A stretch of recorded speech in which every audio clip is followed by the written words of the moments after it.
Good evening. Tonight on Qnews, we bring you a special in-depth coverage of two critical flashpoints reshaping the region.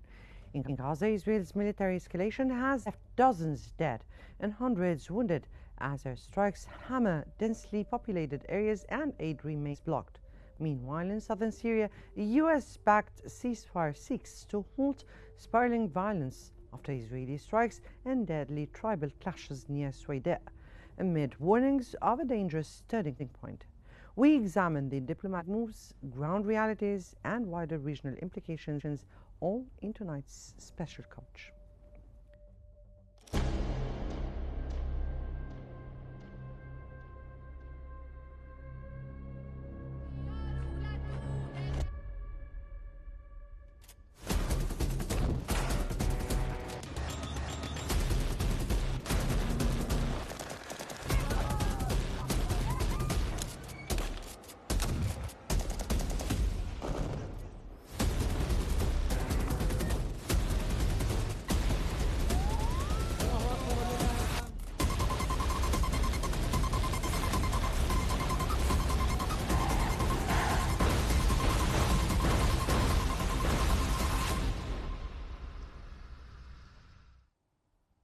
The Gaza Strip has witnessed intense Israeli military escalation in the past 24 hours, with Israeli media reporting a severe incident in Qnews that required airlifting wounded soldiers. That comes as Israeli strikes killed 43 Palestinians, including 32 awaiting humanitarian aid, as bombardment targeted various areas. The Israeli occupation army claimed ongoing destruction of Palestinian resistance infrastructure and weapon depots, launching 90 airstrikes on Hamas-linked sites across Gaza. Medical sources confirmed the rising death toll, with casualties reported on the Palestinian side of Rafah, Qnews, Jabalia, and Gaza City.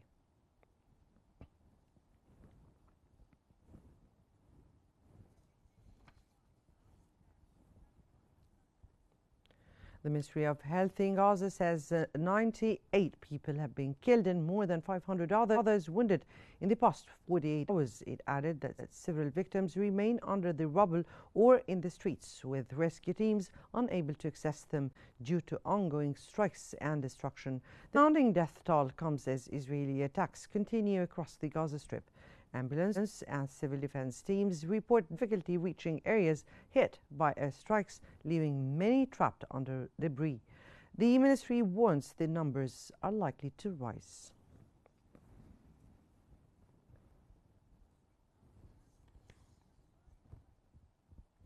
UNRWA says it have enough supplies to feed the entire population of Gaza for more than 3 months, but aid remains stuck in warehouses due to border closures. In a post on X, the agency urged the opening of crossings and lifting of the siege, stressing its readiness to carry out its humanitarian mission and support the population, including 1 million children in need.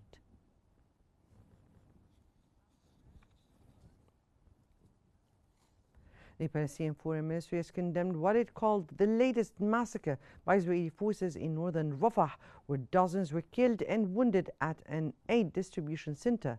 In a statement, the ministry said the attack is part of a pattern of deliberate killings targeting over 2 million people in Gaza. It accused Israel of using bombardment, starvation, and denial of medical care to impose forced displacement on the population.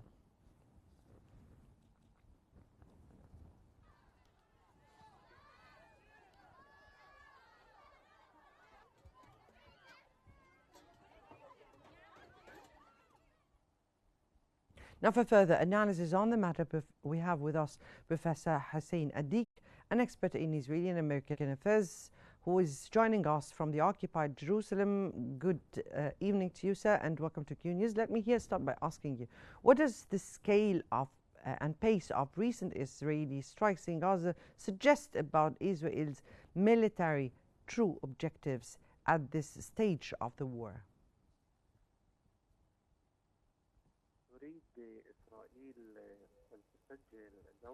Israel wants to record a military achievement, and it also wants to achieve the goals announced as in the Godown operation. There were statements at the military level in Israel that the Godown operation is almost bearing its fruits, and these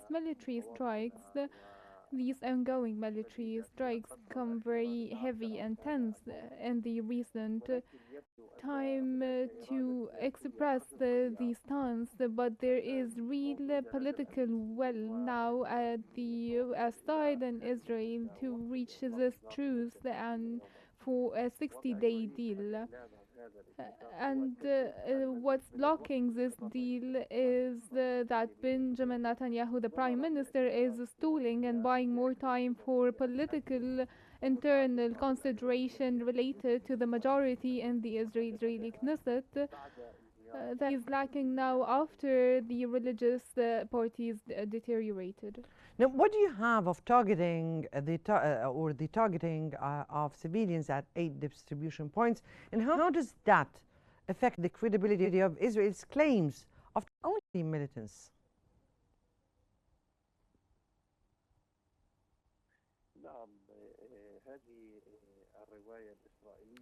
This Israeli narrative is being told since day one, and now it's completely fake before the international community, before the entire world, as they are spreading lies and falsifying the evidence, as they are targeting women and children and the elderly. All civilian facilities are being targeted in breach to the Geneva Convention that protects civilians in the event of war or conflict or armed conflict.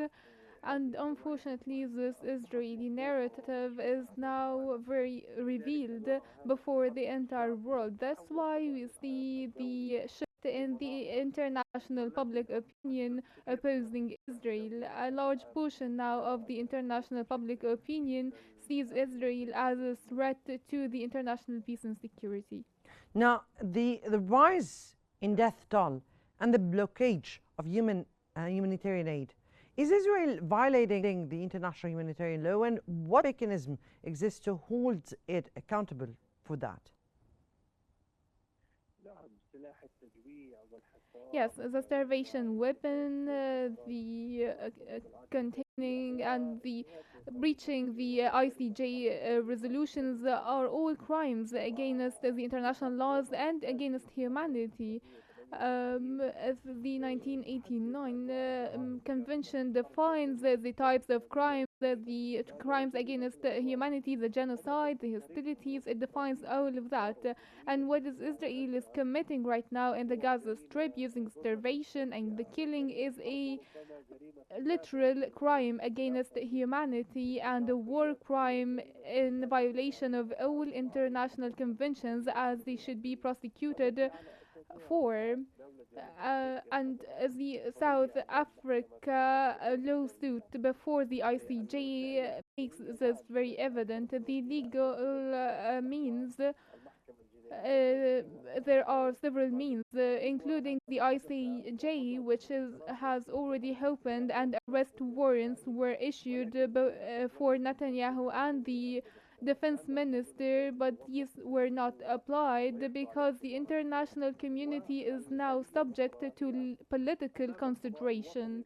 And for some democratic states in which these lawsuits are applicable against war crimes, have already verified the lawsuits. Now, what are the strategic implications of the reported security incident in Qnews that led to Israeli casualties?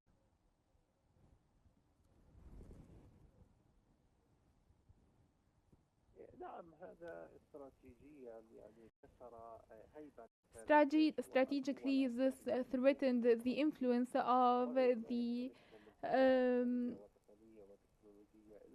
Israeli forces, as the Palestinian resistance is still able to deal damage to the Israeli army, and this evident by the strikes that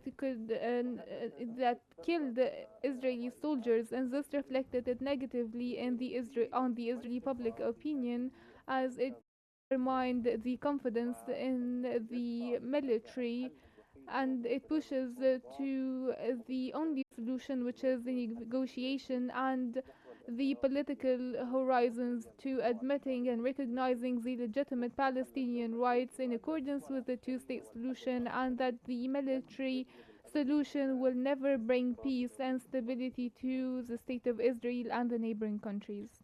Right. The UNRWA has said that it has enough food to feed the whole Gaza population, even children in need. Now, from your point of view, how can international organizations such as the UNRWA operate effectively under siege conditions, particularly Israel's siege? And what's preventing aid from crossing from the opening? How is Israel doing that?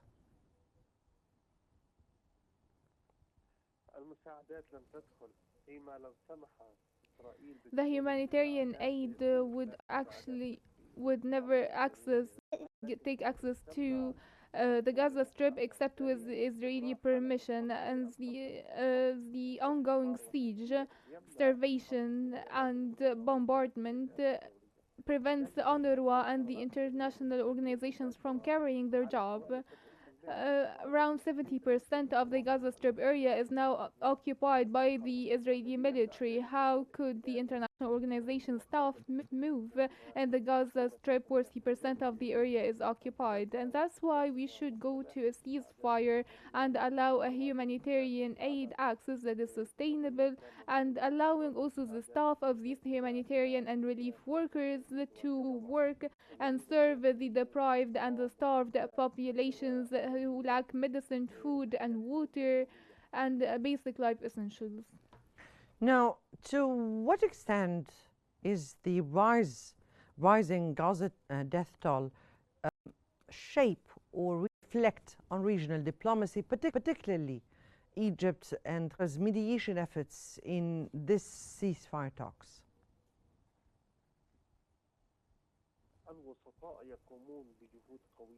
The mediators are carrying out distinguished efforts to reach a ceasefire, but the real dilemma and the problems lies in the occupation that is not paying any attention to the death toll or for the victims of women and children and elderly being killed on a daily basis in the Gaza Strip. The US pressures should be exerted and intensified on Benjamin Netanyahu to force him to sign the agreement and announce a permanent end to the war and starting a true political path that would lead to peace and stability in the region. Now, what impact is the continued destruction of civilian infrastructure have on the long-term prospects of Gaza's recovery and, of course, the reconstruction of it? Undoubtedly, the Gaza Strip has become now an uninhabitable area, and destroying the infrastructure and the environment, pollution and climate, and the Gaza Strip, as now the air and soil are highly deteriorated, would affect the future of the Strip to become an uninhabitable area even in the future, requiring massive financial and human resources, and also more time to reach the phase of recovery. And with the ongoing Israeli siege, the recovery and the reconstruction is now very difficult and almost impossible. All right. That was Professor Hassani Deek from the occupied Jerusalem, and expert in Israeli and American affairs. We thank you so much for joining us on Qnews, and renewed. We turn to our next segment, and renewed clashes between Druze and Bedouin groups in southern Syria have escalated tensions, prompting concerns of wider instability as Syrian forces prepare to re-enter Sweida, regional powers push for calm amid Israeli strikes and diplomatic efforts. Let's have a closer look.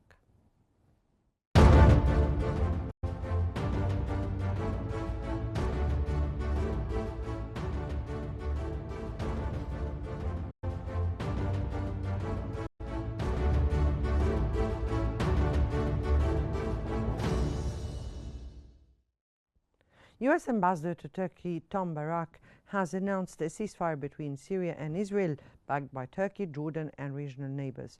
The truce follows Israeli strikes in Damascus and the south aimed at protecting the Druze community. U.S. diplomacy led by Secretary of State Marco Rubio helped broker a deal. Barak urged all Syrian groups to disarm and build a united national identity.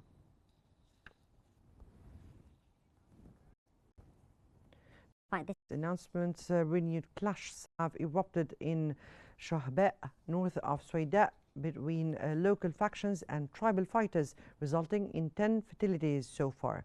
In response, Syrian security forces have begun deploying across Sweida province to restore order and stability. The Syrian Interior Ministry affirmed the government's unwavering commitment to re-establishing security and ensuring the safety of all citizens in the region.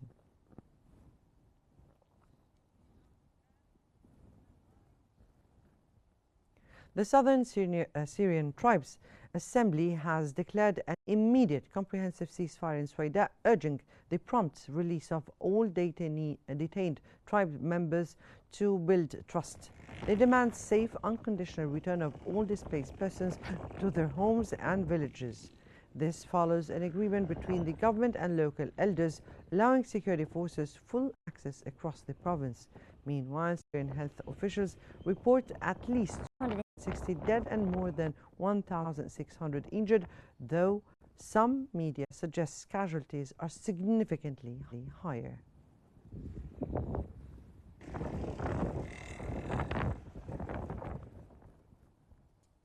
Syrian President Ahmed al-Shara has described what's happening in Sweida as a dangerous turning point, warning that furious clashes nearly spiraled out of control without state intervention. He blamed Israeli strikes for escalating the crisis and highlighted retaliatory attacks by armed groups, which triggered further tribal mobilization. Al-Shara emphasized the state's commitment to unity, protection of minorities, and upholding sovereignty, urging all parties to reject foreign interference and sectarianism. He called for wisdom, national cohesion, and adherence to law to safeguard Syria's stability.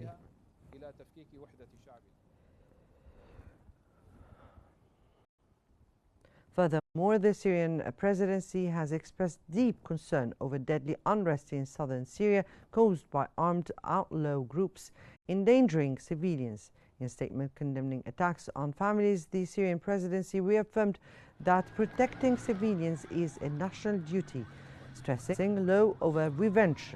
The Syrian presidency urged unity, calm, and lawful resolution while deploying specialized forces and political measures to restore peace and safeguard Syria's social fabric.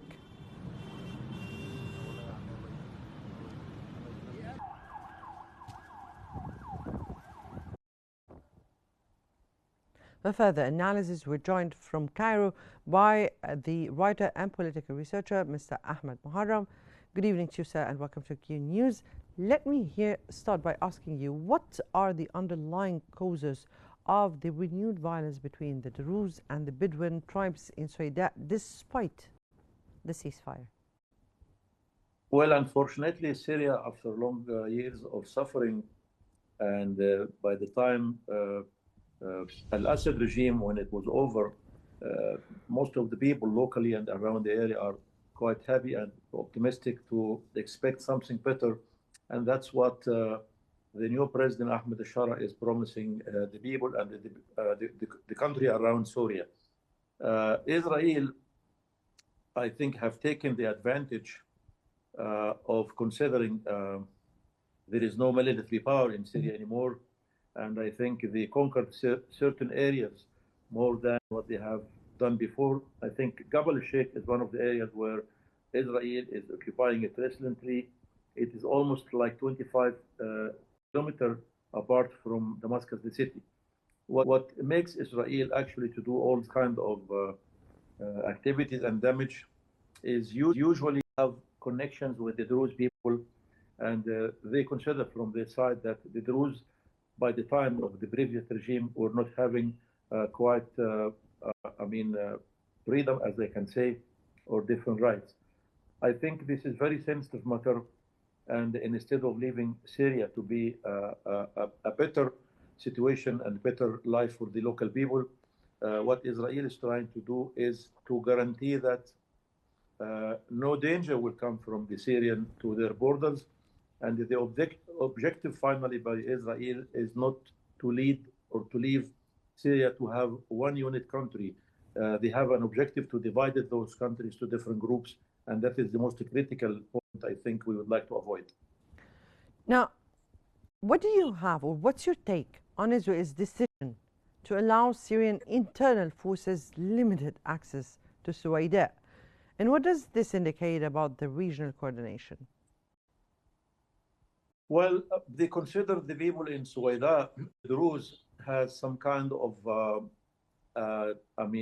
they rely usually on the Israelis, and there is some different groups.